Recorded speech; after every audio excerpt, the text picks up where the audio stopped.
Bonjour à tout le monde, bonjour à tous les membres de l'Académie Success Club Academy. Vous êtes avec Jean-Louis, votre humble formateur de l'Académie. Ok, alors nous allons aujourd'hui apprendre comment copier son adresse wallet, disons, de USDT ou bien de d'autres crypto-monnaies pour recevoir des crypto-monnaies par exemple. Il y a peut-être des gens qui veulent acheter des USDT par exemple en P2P à travers l'Académie. Il n'y a pas de souci. Nous allons simplement appuyer sur aller dans notre application Binance, simplement. Et lorsqu'on arrive dans notre application Binance, qu'est-ce que nous allons faire?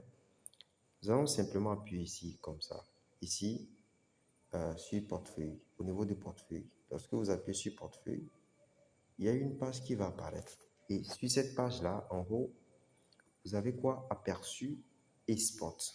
Il suffit de défiler comme ça vers la droite. Vous voyez, je défile comme ça vers spot. Ok, c'est bon.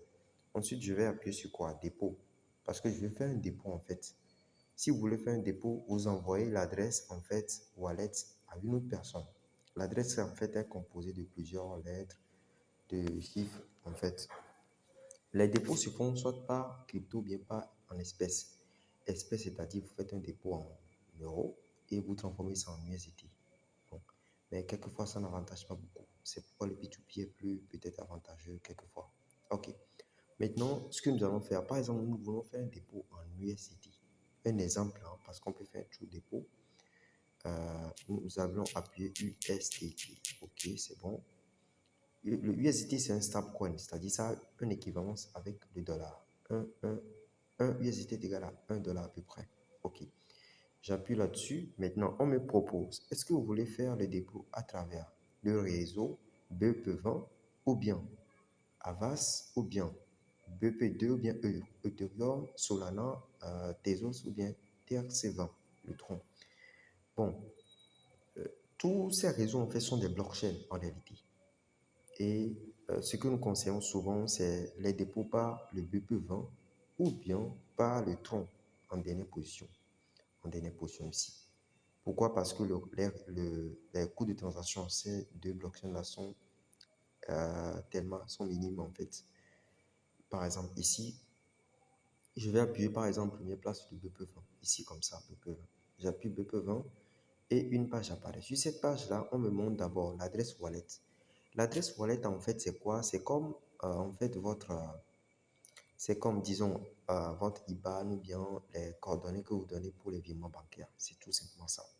Maintenant, ici, vous avez le réseau, ici, comme ça. Et ici, en fait, on vous donne le minimum de dépôt à faire. Il faut faire au moins un minimum supérieur à 0,01. Bon, je pense que pour faire un dépôt, c'est clair. Ça doit dépasser ça en USDT. Ça doit dépasser. Maintenant, vous copiez simplement ça ici. Ici, comme ça, vous appuyez sur les deux papiers et c'est copié. Vous envoyez ça à la personne et la personne fera la transaction.